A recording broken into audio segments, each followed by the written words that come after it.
भगवान शिवने येऊन राजा दक्षची मान कापली. दुसऱ्यांच्या सांगण्यावरून मग त्यांना दुसऱ्यांदा जिवंत केले, जसे कोणता बकरा आणून त्यांच्या चेहऱ्याच्या इथे लावला. पुराणातील कथा तुम्ही खूप ऐकलेली आहे. आम्ही या विषयावर येऊ. आता पुण्यात्म्यांनो, जसे इथे परत शंका उत्पन्न होईल तुम्हाला की भगवान शिवने राजा दक्षला जिवंत केले आणि बकऱ्याची मान लावली, तर भगवान शंकरात पण शक्ती आहे. पुण्यात्म्यांनो, जसे धरमदासजींनी एकदा आदरणीय धरमदास साहेबजींनी भगवान कबीर परमेश्वरजींना हाच प्रश्न केला होता की हे परमात्मा, तुम्ही सांगत आहात की राम आणि श्रीकृष्ण हे समर्थ भगवान नाही आहेत, म्हणजे विष्णू आणि शंकर आणि ब्रह्माजी.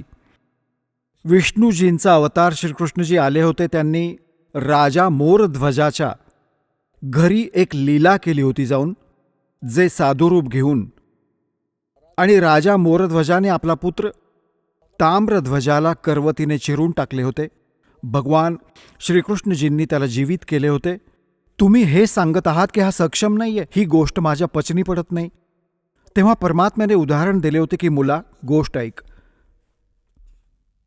इथे तर मोरध्वजाचा पुत्र ताम्रध्वजाला श्रीकृष्णजींनी जिवंत केले होते करवतीने देह फाडल्यानंतर, आणि त्याचा सख्खा भाचा सुभद्रा पुत्र अभिमन्यू महाभारताच्या युद्धात मारला गेला होता. पांडवांचा कुळनाश होत होता. हाहाकार माजला होता. श्रीकृष्ण रडत होता, त्याची बहीण रडत होती, 5ही पांडव डोके आपटत होते. त्यावेळी अभिमन्यूला जीवित नाही केले त्याने.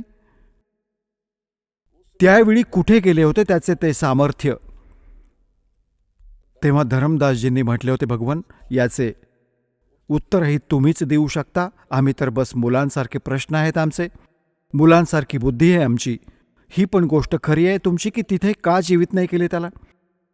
तर परमात्म्याने म्हटले की ताम्रध्वज मुलाचे आयुष्य बाकी होते, आणि ज्याचे आयुष्य बाकी आहे हे डॉक्टर एक पाय कापून दुसऱ्या ठिकाणी लावतात. इथली कातडी काढली तिकडे जोडली, हे तर वैज्ञानिक करतात या कामाला. आणि ज्यांचे आयुष्य शिल्लक नाही तिथे डॉक्टर फेल होऊन जातात स्वतः. डॉक्टर हार्ट अटॅकचे हार्टचा स्पेशलिस्ट डॉक्टर, आणि हार्टच्या आजाराने ग्रस्त, आणि हातात गोळी टॅबलेट खाऊ पण नाही शकला. 1 मिनिटात श्वास पूर्ण संपले. तर भगवानापेक्षा मोठे ना कोणते विज्ञान आहे, ना हे छोटे भगवान आहेत. भगवान तर भगवानच आहेत. तो समर्थ आहे, सत्य पुरुष आहे.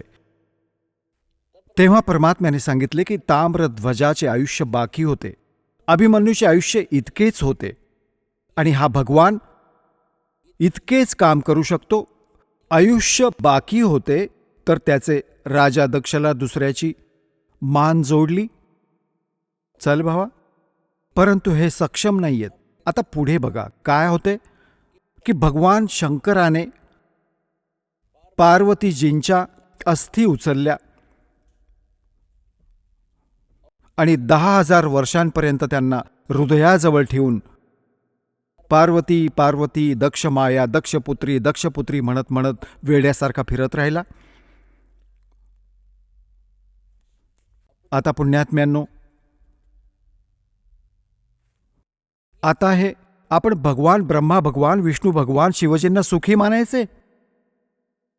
हे सुखी आहेत? हे सुखी व्यक्तीचे लक्षण आहे? 10,000 वर्षांपर्यंत वेड्यासारखे खाणे नाही, पिणे नाही, हाय पार्वती, हाय दक्षमाया, हाय दक्षपुत्री. तर आमच्याकडे ज्ञानाची कमी होती, ज्या कारणाने आपण प्रत्येकाला भगवान व समर्थ मानले. बघा, असं नाही सांगत दास, ना माझ्या भगवानाने सांगितले की ब्रह्मा विष्णू महेश बिलकुल युजलेस आहेत. हे जितके सक्षम आहेत, जितके यांचे सामर्थ्य आहे, तितके सांगितले आहे. जसे एका स्टेटचा, प्रांताचा मंत्री असतो, आणि त्या प्रांताच्या मंत्र्याला कोणी प्रधानमंत्री मानत असेल तर ती चूक आहे त्याची.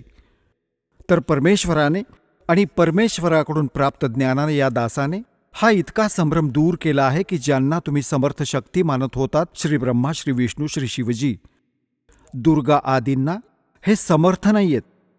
हे केवळ 21 ब्रह्मांडामध्येच एक ब्रह्मांड, 21 ब्रह्मांड आहेत या काळाची. यात 21 प्रांत समजा. एका प्रांतात हे एक विभागाचे मंत्री आहेत. रजोगुण विभागाचे ब्रह्माजी, सत्वगुण विभागाचे विष्णूजी, तमोगुण विभागाचे शंकरजी. बस इतके मालक आहेत हे. आणि हे कोणतेही कोणाच्याही संस्काराला कमी व अधिक नाही करू शकत. वर्क डन ही देतात. आपले केलेले कर्मच प्राप्त करून देतात. समर्थ परमात्मा, परमअक्षर ब्रह्म, सत्य पुरुष कबीर साहेबजी हे आपल्या प्रारब्धामध्ये म्हणजे आपल्या नशिबात लिहिलेल्या आपल्या पापकर्मांचा नाश करून आणि आपल्याला सुखी करतात. आमचा मृत्यू होणार असेल त्याला टाळतात. आमच्यावर अजून कोणती आपत्ती येणार आहे, कोणती हानी होणार आहे, त्याला पण ते जे पापकर्माने होणार होते आणि पापकर्माचा नाश झाला त्याच कर्माने तर हानी होणार होती, कर्म परमात्म्याने कॅन्सल करून टाकले तर सुख झाले. तर हे केवळ समर्थ परमात्माच करू शकतात.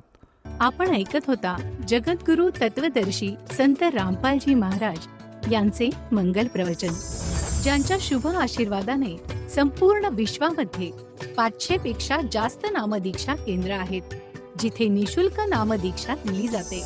निशुल्क नामदीक्षा प्राप्त करण्यासाठी आणि अधिक माहितीसाठी संपर्क करा 7030303951 7030303952. अद्वितीय आध्यात्मिक ज्ञान वाचण्यासाठी, पाहण्यासाठी आणि ऐकण्यासाठी संत रामपालजी महाराज ॲप अवश्य डाउनलोड करा किंवा आमची वेबसाईट www.jagadgururampalji.org वर विजिट करा. आम्हाला सोशल मीडियावर फॉलो करा. सर्व पवित्र धर्मांच्या पवित्र शास्त्रांवर आधारित प्रमाणित अनमोल पुस्तक ज्ञानगंगा किंवा जगण्याचा मार्ग यापैकी कोणतेही एक पुस्तक निशुल्क मागवण्यासाठी आपण आम्हाला आपले पूर्ण नाव, पूर्ण पत्ता, पिनकोड आणि फोन नंबर सह लिहून 7030303951 किंवा 7030303952 या नंबरवर SMS करू शकता किंवा 7030303950 या नंबरवर व्हॉट्सअप देखील करू शकता.